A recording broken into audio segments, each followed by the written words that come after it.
तो अब हम लोग यहाँ पर एल पी एस तो कैलकुलेट कर लिया। अब हम लोग यहाँ पर क्या करेंगे, कैलकुलेट अपना के एम पी।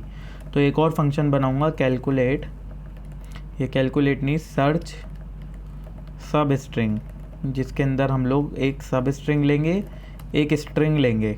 दो चीज़ यहाँ पे हम लोगों को चाहिए। तो यहाँ पर मैं सबसे पहले निकालूंगा लेंथ ऑफ स्ट्रिंग, वो हो जाएगी मेरी स्ट्रिंग की लेंथ।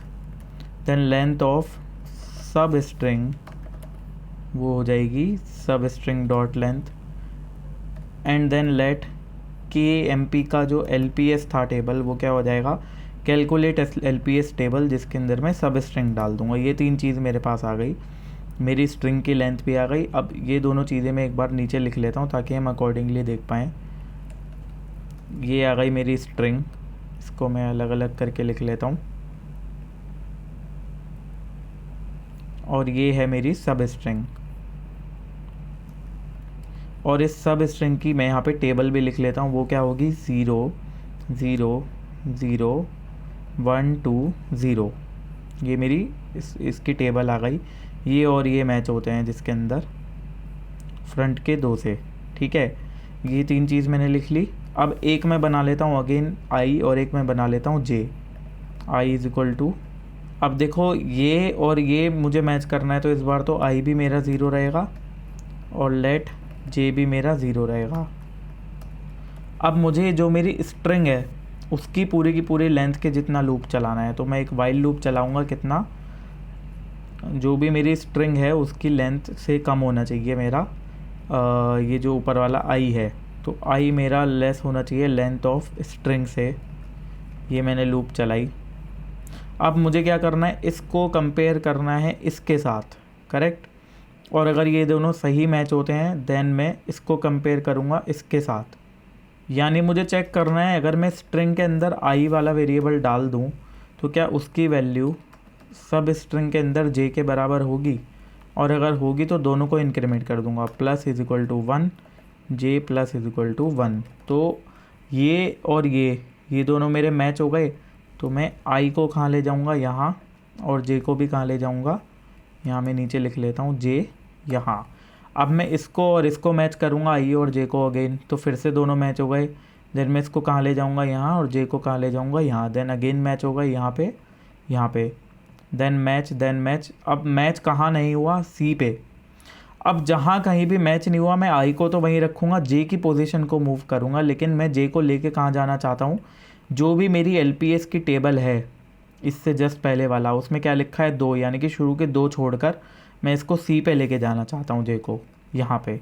तो इसका लॉजिक अब मुझे लिखना है यहाँ पे एल्स के अंदर। अब देखो यहाँ पे फिर से दो चीज़ बनेंगी। ऐसा हो सकता है कि जो मेरा जे था उस टाइम उसकी पोजीशन 0 पे थी, यानी कि जो स्टार्टिंग की पहली डिजिट थी वही मिसमैच हो गई।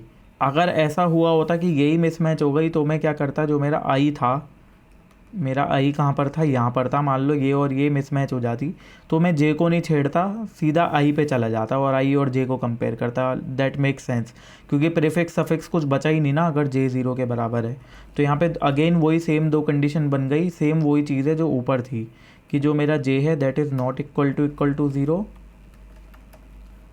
या फिर एल्स जो मेरा जे है वो 0 के बराबर है। अगर 0 के बराबर है तो आई को मैंने क्या कर दिया, प्लस इक्वल टू 1, यानी कि सिर्फ आई को आगे लेके गया, जे को वहीं रहने दिया। लेकिन अगर मेरा जे बराबर नहीं है तो मैं क्या करूँगा, जो भी मेरी एलपीएस की टेबल है उसमें जे -1, उससे जस्ट पहले वाली डिजिट निकालूंगा, और जो मेरा जे था उसको कहाँ सेट कर दूंगा, जो भी जे -1 था उस पे, यानी कि जे -1 कितना है 2, तो 0 1 2, यानी कि सी पे मुझे सेट करना है, करेक्ट। तो सिंपल सा लॉजिक है, जो मेरा जे था दैट विल बी एलपीएस जे -1। अगर आप इसको कंपेयर करो ऊपर से तो वही सेम लॉजिक है। ये देखो जे इज इक्वल टू 0 वाला सेम वही सब कुछ है, सेम उसी तरीके का है यहाँ पे पूरे में। बस फ़र्क कितना है, वहाँ पर हम एक ही सब स्ट्रिंग के अंदर चीज़ें कैलकुलेट कर रहे थे, यहाँ हम 2 स्ट्रिंग में कर रहे हैं, इसलिए वो थोड़ा सा टिपिकल है ऊपर वाला पार्ट कैलकुलेट करना एलपीएस टेबल का। अब मैं यहाँ पर क्या करूँगा, जब ये मेरा ख़त्म हो चुका होगा, अगर मान लो जो मेरा जे है ये वाला, ये मेरा जे पूरा एंड हो चुका है, जैसे यहाँ पर था, यहाँ पर था, यहाँ पर था, अब ये पूरी की पूरी कहीं ना कहीं मिल गई होगी तो ही जे एंड होगा ना। जे यहाँ तक पहुँचेगा कब, जब पूरी ख़त्म हो चुकी होगी। तो मैं यहाँ पे क्या चेक लगाऊंगा कि जो मेरा जे है, if J is equal to जो भी मेरी सब स्ट्रिंग है उसकी लेंथ, यानी कि लेंथ ऑफ सब स्ट्रिंग वहाँ तक पहुँच चुका है, ठीक है ना। मेरा जो वाइल लूप है उसी के अंदर अगर मेरा जे लास्ट तक पहुँच चुका है, कहने का मतलब क्या है, 0 1 2 3 4 5 तक ये पहुँच गया, और उसके बाद बल्कि 5 से एक इंक्रीमेंट हो गया +1, क्योंकि जब मेरी ये वाली लूप चलेगी तो होगा क्या, अगर ये लास्ट वाला मैच होगा तभी +1 होगा, क्योंकि ऐसा भी हो सकता है ना कि सारे मैच हो गए लेकिन लास्ट वाला मैच नहीं हुआ, इसलिए +1 यहाँ पे मैंने लगाया। अगर ये चीज़ हो चुकी होगी तो मैं रिटर्न कर दूंगा ट्रू। अदरवाइज़ अगर ये पूरी वाइल लूप ख़त्म हो गई लेकिन ट्रू रिटर्न नहीं हुआ तो मैं यहाँ से रिटर्न कर दूंगा फॉल्स। अब यहाँ पर हम लोग देखते हैं const result is equal to जो भी मेरा ये फंक्शन था, क्या नाम है इसका, सर्च सब स्ट्रिंग। तो यहाँ पे मुझे स्ट्रिंग डालनी है, स्ट्रिंग हो जाएगी मेरी ये वाली, और जो मेरी सब स्ट्रिंग है वो हो जाएगी ये वाली। ये मैंने यहाँ पे रखा कंसोल डॉट लॉग रिज़ल्ट। चलो मैं चेक करता हूँ यहाँ पर रन करके, फॉल्स आ रहा है, इट शुड बी ट्रू। कुछ ना कुछ कोड में मिस्टेक हुई है। ओके सॉरी, ये जो लेंथ है ये लेंथ है, लेकिन जो जे है ये तो इंडेक्स है ना, तो इंडेक्स 0 से शुरू होता है, लेंथ 1 से शुरू होती है, तो +1 नहीं लगाना, यहाँ पे ये गड़बड़ हो गई। नॉट डेमो डॉट JS, यहाँ पर मुझे क्या मिला देखो, ट्रू।